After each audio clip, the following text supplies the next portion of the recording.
Well, the prosecution is rested. They gave their closing argument in the MARSOC3 case, and their conclusions, were lined up with a lot of where their arguments are this entire time. And they had a PowerPoint presentation, and they concluded by saying they chose to drink, they chose to break curfew, and they chose themselves. So again,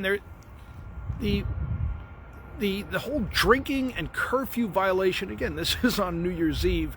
Again, extremely permissive environment where you had pretty much everyone on this base drinking, violating curfew, and willful knowledge of all of this happening. So, but okay, the prosecution wants to focus on this. But then they said they chose themselves, which is a suggestion that somehow the MARSOC3 tried to cover up this incident, and yet the obstruction of justice charge has actually been pulled already. The judge said there's no supporting evidence for that whatsoever. So the fact that the prosecution is still playing back into this, it's unfortunate. The question really comes down to, was this a situation where the MARSOC3 were aggressors and initiated a conflict, or whether they acted in self-defense? And all of the video evidence that's out there shows that Gunnery Sergeant Danny Dreyer, Marine Corps Raider, a professional, went to try to defuse a situation in a non-threatening, non-aggressive manner, was poked in the chest by the contractor Rick Rodriguez multiple times, and then an aggressive move was made towards him. Danny Dreyer actually stepped back and tried to push the contractor away from him, which during the closing arguments, the prosecutors kept saying, well, Danny leaned into him and pushed him and stepped forward. And the video shows that is not accurate. So they're misleading the jury here.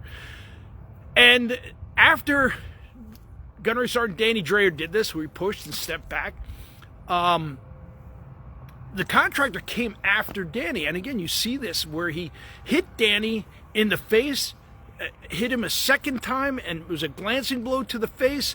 And before he could land that third and potentially final and fatal blow to Danny, you had Gunnery Sergeant Josh Negron step in and stop this whole conflict with one punch, and the contractor went down.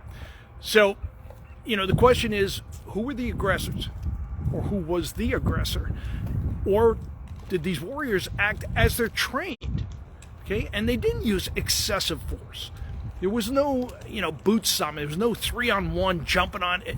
And then after the contractor went down, you had Chief Gilman, Special Operations Independent Duty Corpsman, the most highly trained medical experts we have in our military, short of doctors. But even these guys are trained to perform surgery in the most austere environments you could imagine. Immediately started checking on the contractor and doing triage. And did the best they could in this terrible situation. So again, I just want to point out, nobody here is attacking the Rodriguez family. Nobody feels happy for the loss of life at all.